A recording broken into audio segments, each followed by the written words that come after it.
My name is Jennifer Shimada, and with Matt LeBrake, we are the co-chairs of the ACRL Distance Learning Section Instruction Committee, and really excited to welcome you all here to our roundtable on instructional design for distance learning librarians. Just to give you a quick overview of what this session will look like, we're going to start with Amanda Ziegler, who is going to give us all an overview of instructional design. I know that everybody here has differing levels of familiarity and comfort with instructional design, and so hopefully this will help us to get more on the same page. After that, we're going to break out into some smaller discussion rooms. There are a lot of people here today, which is exciting, which means that those breakout rooms are probably not going to be super small, but it will be a lot smaller than all of us at once. And we are hoping to use that time for all of us to learn from one another and learn best practices and ideas from each other. Then we'll all come back together. Amanda will close us out by answering some of your questions. And that will be the session for today. Just some logistical things. We are recording the big overview session. So this time right now, and then when we all come back together at the end, you are welcome to have your camera on or off, but just wanted to give that disclaimer, and the same with your microphones. We are not recording breakout rooms. So you are welcome to say whatever you would like in breakout rooms without worrying that will be shared. Our moderators will be taking notes, but those will be anonymous. As Amanda talks today, we have a form that I am going to put the link into the chat here. This form is where you can ask Amanda any of your questions. Please put your questions into this form rather than in the chat. The chat can be hard to keep up with.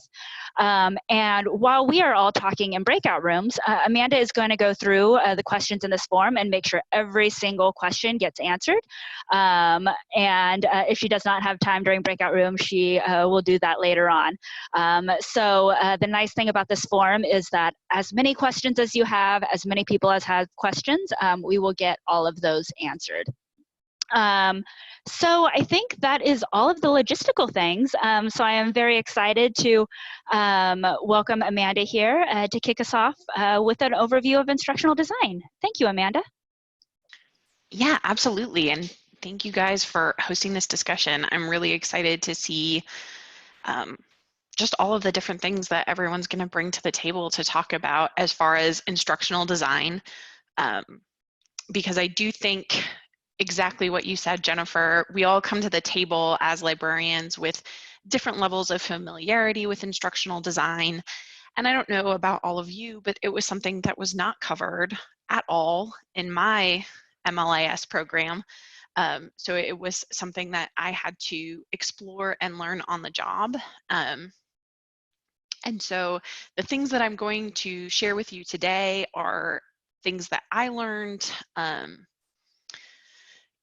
one through the ACRL immersion program, which if you have a chance to participate in it, is a great way to get some more information about instructional design, but also just on the job living and learning, which I'm hoping we're going to have lots of things along those lines to share with each other in the breakouts as well.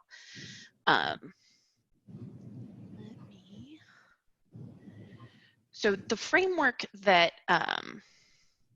I am going to kind of structure my little introduction today on is Shar Booth's user model, which if you have not ever encountered it, is I think a really great way of understanding the different steps that can go into instructional design.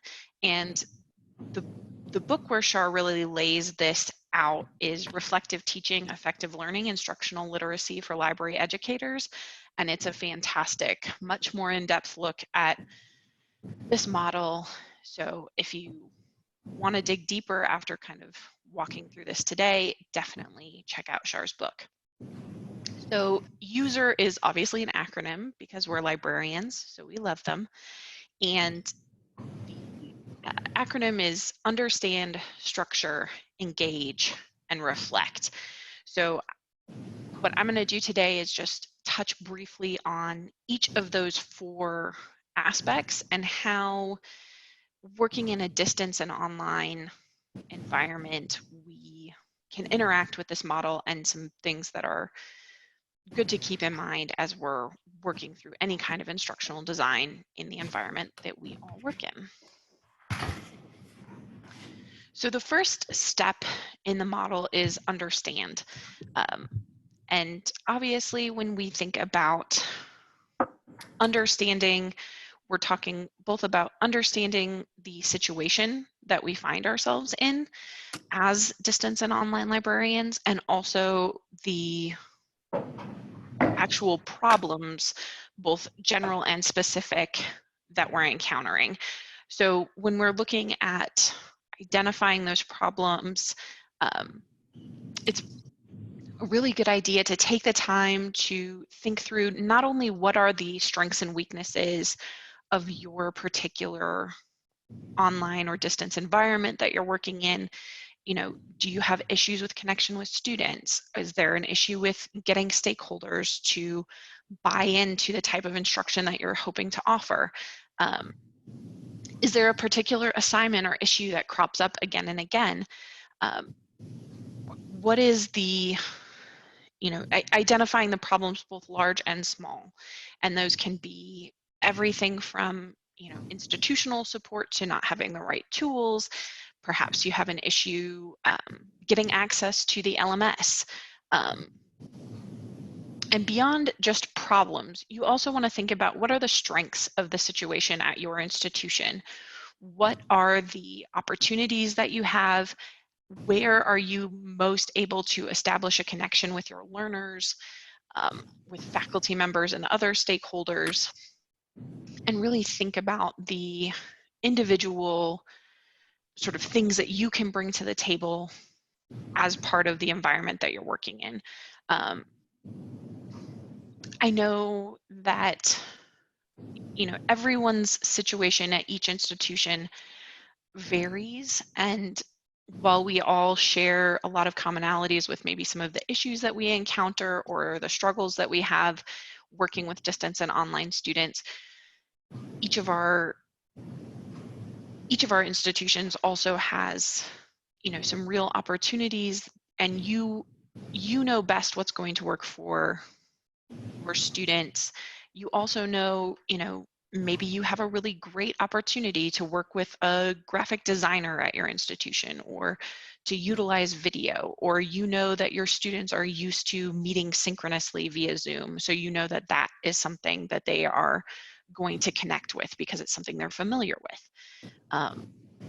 So really think about all of those different pieces and have a good understanding. It can be tempting, I think, to skip this step when you're doing instructional design, because you think, dude, I work here every day. I know exactly what my struggles and what the positives in the situation are. But taking the time, even if it's just 5 or 10 minutes as you first sit down to tackle an instructional design problem, to kind of run through those strengths and weaknesses again, to think about, you know, what are the goods and the bads, what are the positives and negatives. Doing that will help to set you up as you move through these other steps. The second part of the user model is structure. And structure in SHAR's model, there are two pieces: outcomes and educator goals. And so as we are thinking about structure, this step is really about figuring out what your targets are. And so the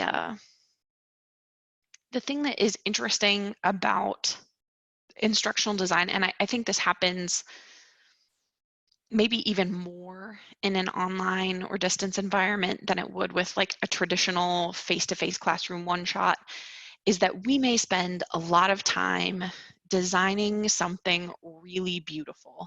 I don't know, maybe this is just me, maybe you guys are immune to this, but I have in the past spent a lot of time designing something that was objectively beautiful.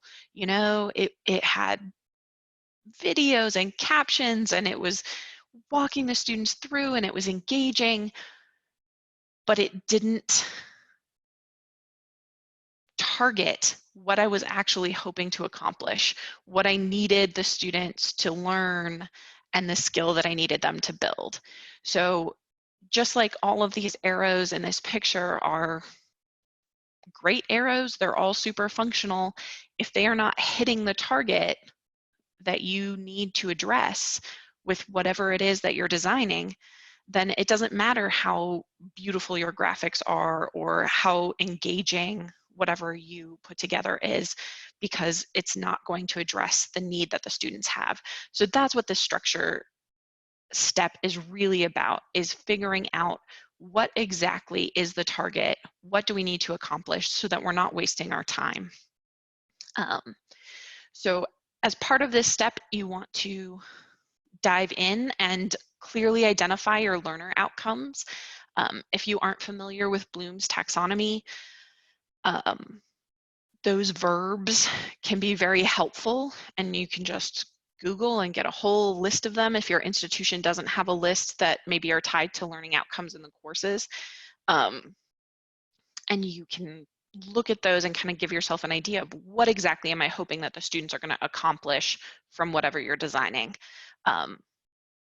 The other thing that ties into those learner outcomes is start to think about how you're going to assess those outcomes, because it's one thing to say that you want students to walk away from whatever you're designing being able to say, utilize the discovery service that you have at your library. But if you aren't sure how you're going to assess whether they have learned how to do that or not, then you can't tell if what you're designing is on target. So think about that as you're thinking about what those outcomes are going to be. Because that also helps you keep them specific, just because it's easy to say, oh, the outcome is I want the students to be comfortable in the library, but that's a tough outcome to make sure that you're reaching. The other part of structure is educator goals. And this, I just want you to keep thinking about this, not only as an individual instructional design problem, but also programmatically throughout your work with your distance and online students, throughout your library's work with all of your students, your institution more broadly. What are the goals that you have for your students, and does whatever it is that you're designing fit in with those larger goals? The next step of the user model is engage. And this is, again, sort of a twofold piece, because when I think about engage, obviously I'm thinking about how am I engaging with my learners? How are you involving the learners in your instruction? And I think that that can be for librarians who perhaps have more experience with face-to-face instruction, or have, sort of learned a lot of their instructional and engagement ideas through face-to-face instruction. That can be a difficult thing to translate to online instruction. And I think that I know that for many librarians at different institutions, you are also responsible for helping perhaps colleagues who aren't as familiar with distance and online instruction, and helping them to make their online instruction engaging. So this is a piece I know, again, it's dependent on going back to the things that you have already done in these steps.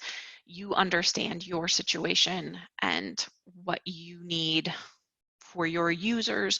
What are the strengths and weaknesses of your institution? What sort of tools do you have access to?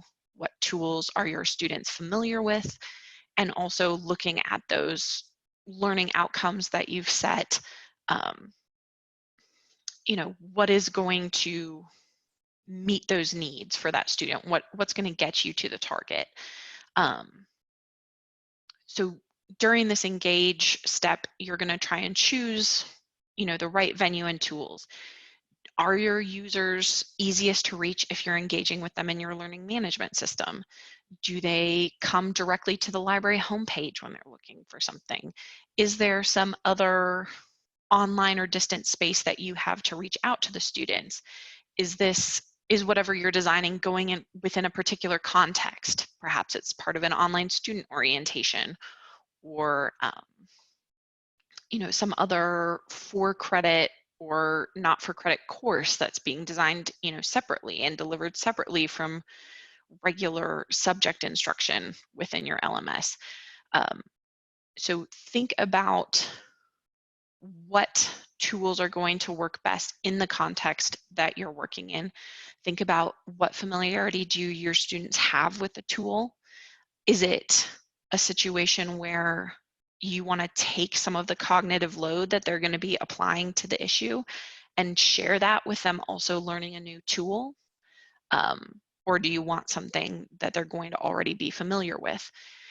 So think about all of those things. And of course, throughout all of these steps, but particularly in this engage step, we want to make sure that we're engaging with the ideas around accessibility and universal design for learning, and making sure that what we're doing is not only accessible to all of our students, but that the design of what we're putting together as far as an instructional object is supportive of all learners. So those are the things that you're thinking about as you're going through that engage step. One thing I do want to point out, and I know for many of us, we already know this, but I think sometimes when we hear engagement, we think synchronous. And I think that there are a lot of opportunities in online and distance learning for engagement in asynchronous instruction as well. And so just because we're saying involving the learners, that does not have to mean synchronous involvement. It can be guided tutorials where they're having to interact with the tutorial. It could be questions. It could just be the way that you're structuring a video. It could be how you're placing that instruction in the larger context. All of those things can build engagement and involvement for your learners. So I just wanted to caution folks not to think of engage as only synchronous, because that is certainly not true. And the final step in the user model is reflect.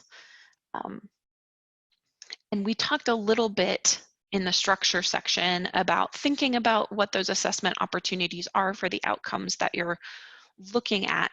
But the thing that having reflect here after the engage step, so you've designed it, you've put it together, you've launched it out into the world, your students have engaged with whatever instruction you've put out for them. Now it's time to come back and reflect and actually look at those assessments, whether it's replies to a survey or the answers that they gave to a question after viewing a video or their tutorial results, whatever the assessment is that you've collected from them, this is where you want to take the time to look at that to see if it did hit the target that you were aiming for, if the students were meeting the outcomes that you set for them,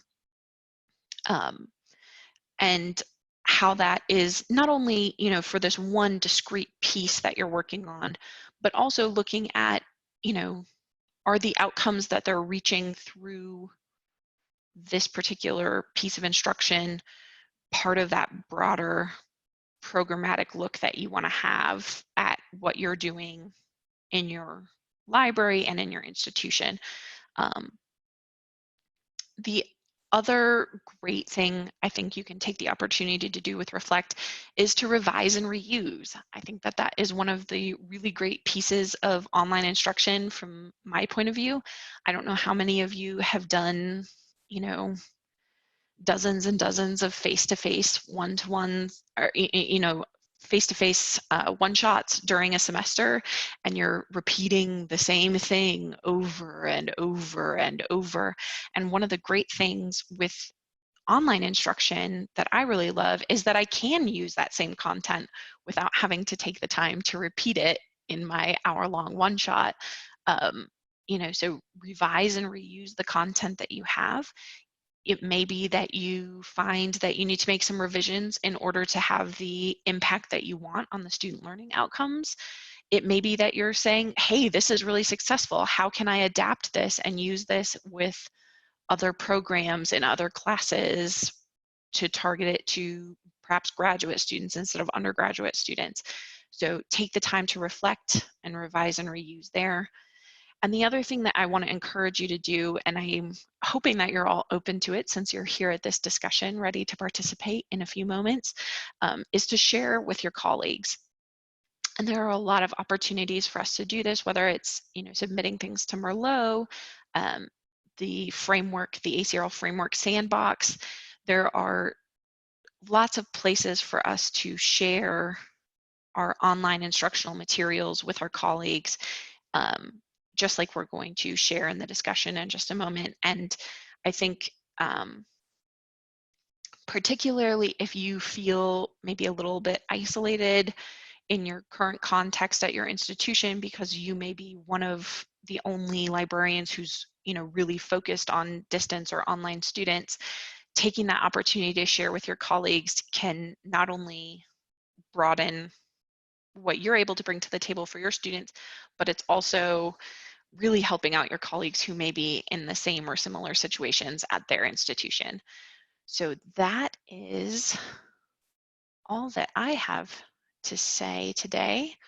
So Jennifer, I'll hand it back over to you and Matthew. Great, thank you so much for that overview and giving us a model to think about while we think about instructional design.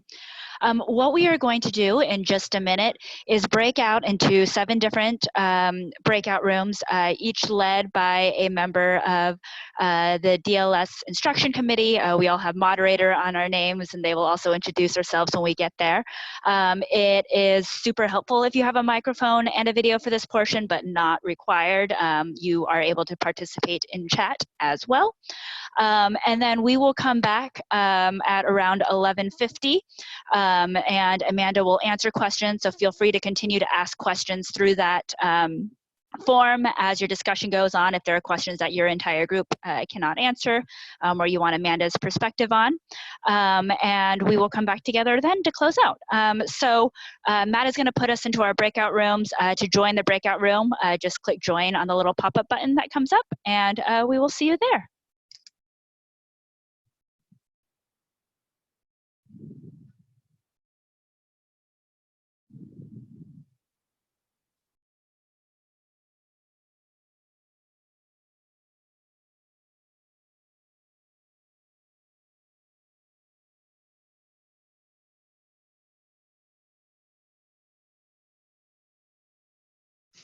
Well, that worked well. Yeah. There's a new feature since last time where they don't have to click the accept button. It just pushes them automatically in the options. Nice. Well done, Amanda. That was very nice. Yeah, hopefully it gives people some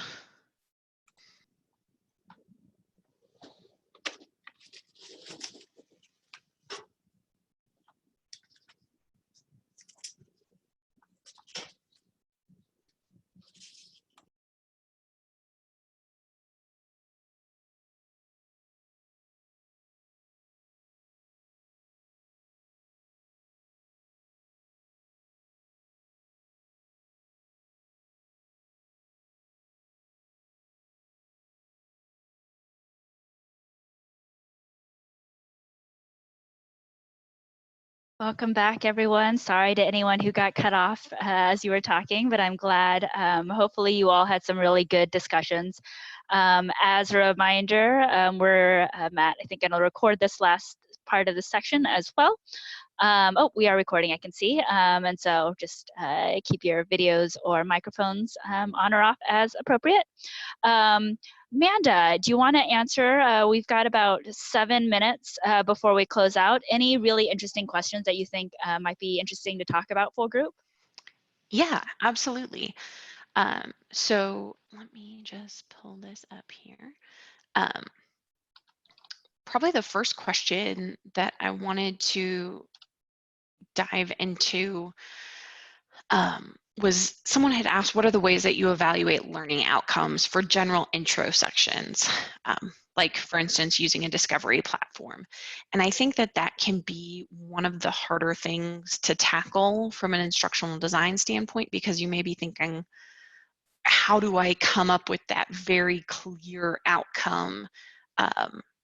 What exactly is it that I'm hoping that they're going to learn? Because basically I just want them to be able to use the discovery platform, right?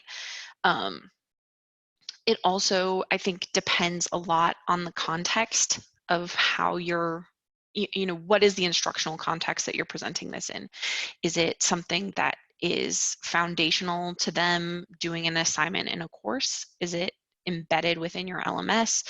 Is it a video that they're going to be encountering on their website? Is it something that maybe is going to, you know, maybe it's linked right under the Discovery Services search box. There's a, you know, a link that says click here for more information on using your, you know, Discovery service.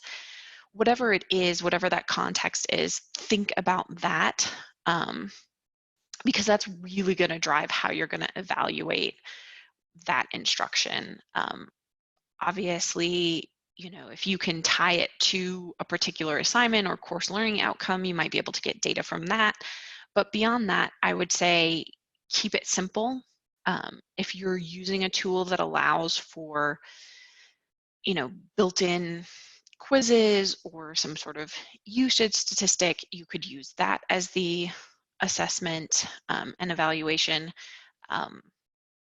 But I would also say it may just be something that you are going to, you know, see how many views the video has had if it's a video.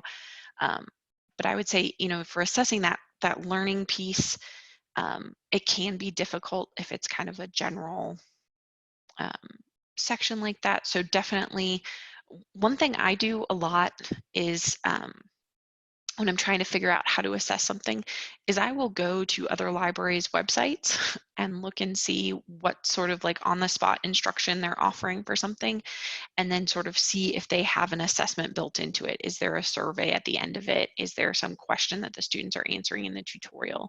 And if that'll work in my context.